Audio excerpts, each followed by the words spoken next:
Chers frères et sœurs, nous allons lire un texte tiré de l'Évangile selon Jean, au chapitre 16, et nous lirons à partir de verset 19 jusqu'au verset 23. Voici ce qu'il est écrit dans Jean chapitre 16, versets 19 à 23. Jésus comprit que les disciples voulaient l'interroger.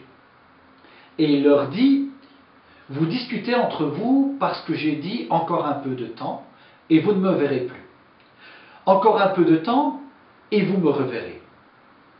Amen, amen, je vous le dis. Vous allez pleurer, vous allez vous lamenter, tandis que le monde se réjouira. Vous serez dans la peine, mais votre peine se changera en joie. La femme qui enfante est dans la peine parce que son heure est arrivée. Mais quand l'enfant est né, elle ne se souvient plus de sa souffrance, toute heureuse qu'un être humain soit venu au monde. Vous aussi maintenant, vous êtes dans la peine, mais je vous reverrai et votre cœur se réjouira. Et votre joie, personne ne vous l'enlèvera. En ce jour-là, vous ne me poserez plus de questions. Amen, amen, je vous le dis. Ce que vous demanderez au Père en mon nom, il vous le donnera. Ce que vous demanderez au Père en mon nom, il vous le donnera. Je lis ce verset et mon esprit se met à s'emballer. Et ça va dans tous les sens. Je me dis, la parole de Dieu, elle ne ment pas. Jésus ne ment pas. Et pourtant, je ne suis pas toujours exaucé dans mes prières. Et là encore, mon esprit s'emballe. Si je ne suis pas exaucé, c'est parce que ce n'est pas selon la volonté de Dieu, ou c'est parce que je manque de foi, ou encore parce qu'il y a un péché dans ma vie. Et que penser de mes frères et sœurs qui ont perdu un être cher dans des combats pénibles contre des maladies, contre des sales maladies? Que dire de ce missionnaire, histoire vraie, parti pour évangéliser et disparu à jamais, attrapé par un crocodile qui ne s'occupait pas de l'évangile de Jean, qui ne s'occupait pas de ce verset? Quand je pense à tout cela, je me dis que chacun vit des expériences dans la prière. Et ces expériences, elles sont personnelles. Mais que rien ne doit être généralisé. Par contre, je me dis ce qui doit être généralisé et adapté à toute vie, à notre vie, c'est le sens de la prière.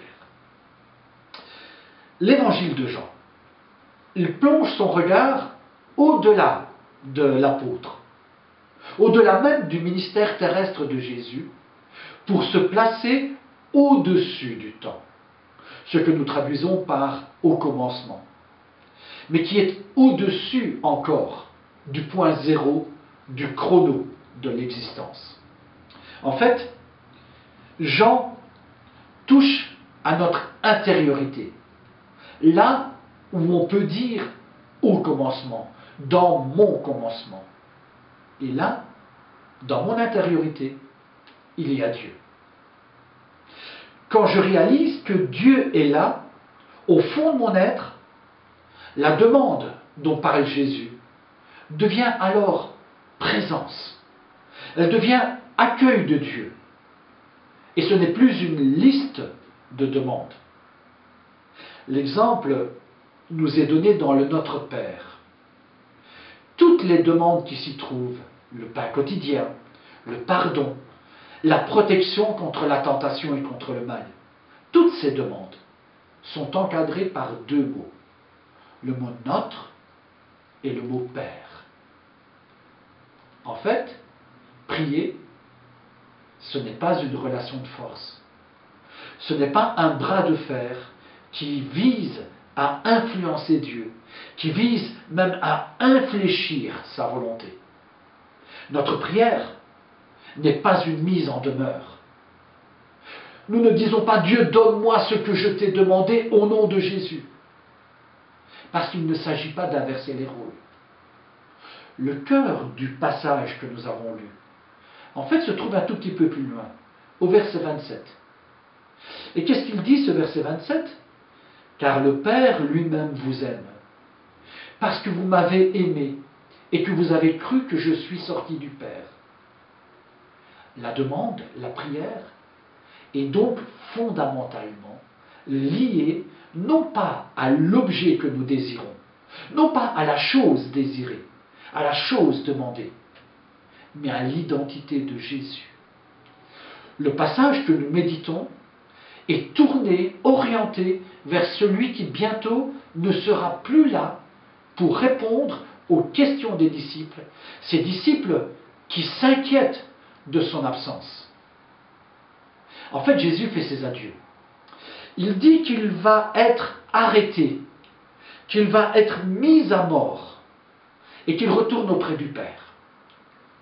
Il lave les pieds de ses disciples et puis il institue la scène. Et voilà que les disciples s'interrogent. Ils ne comprennent pas le sens des paroles de Jésus. Quelques versets plus haut, au verset 17 et 18, cela est écrit clairement.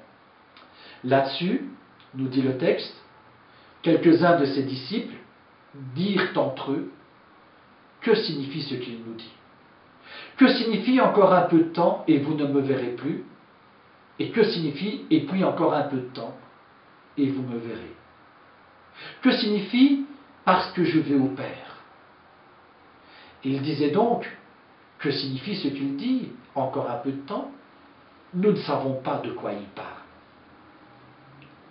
Demander au nom de Jésus n'est donc pas une formule que l'on doit faire pour ponctuer une demande, mais c'est une formule de foi, une formule de confiance.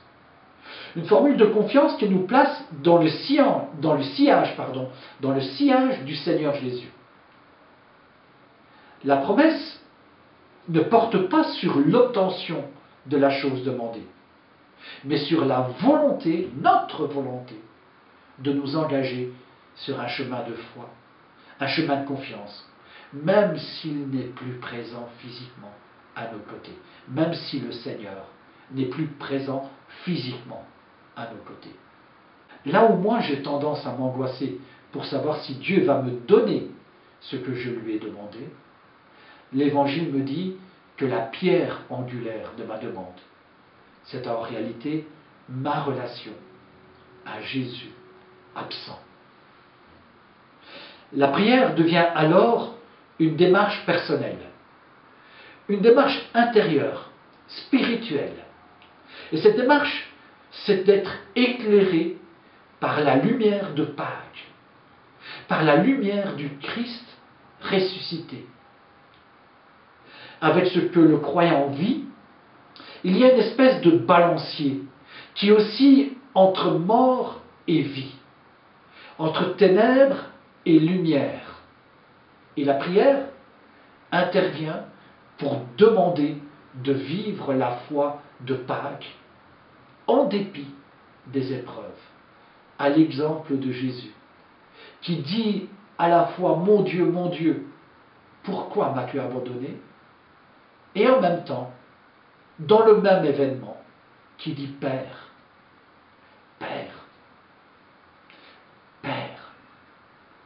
je remets mon esprit entre tes mains. » Et la parole de Jésus que nous avons lue tout à l'heure est souvent ponctuée par « Amen, Amen, je vous le dis. » Amen, Amen, je vous le dis, ce que vous demanderez au Père en mon nom, il vous le donnera.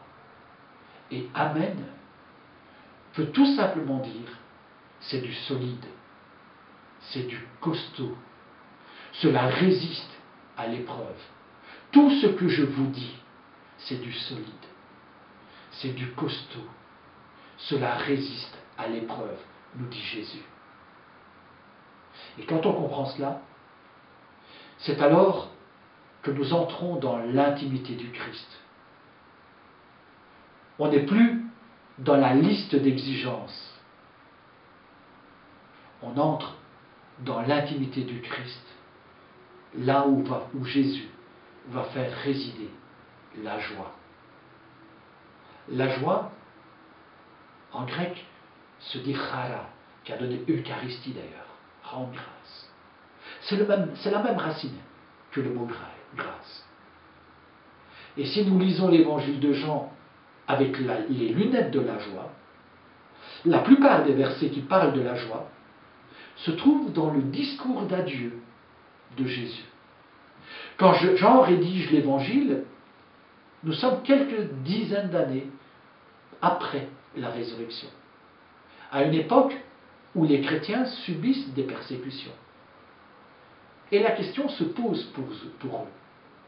Comment vivre avec le fait que la peur, cette peur qui nous envahit par le danger, quel qu'il soit, menace notre intégrité? Comment vivre avec la peur? En Jean chapitre 16, Jésus dit que la peur fait partie. Elle fait partie intégrante de la vie des humains. Et elle fait partie de la vie des croyants. Mais c'est au cœur de cette peur, au cœur de cette insécurité, que Jésus donne sa paix et qu'il donne sa joie. Jean 16 me donne le droit de demander, me donne le droit d'avoir peur, me donne la possibilité de vivre avec le fait que je ne maîtrise pas tout, que l'épreuve, les ennuis de santé ou autres me chamboulent, me bousculent sur des questions fondamentales telles que à quoi ça sert, ou encore à quoi je sers, ou encore où est ma place dans cette société de bien ou de mieux portants que moi.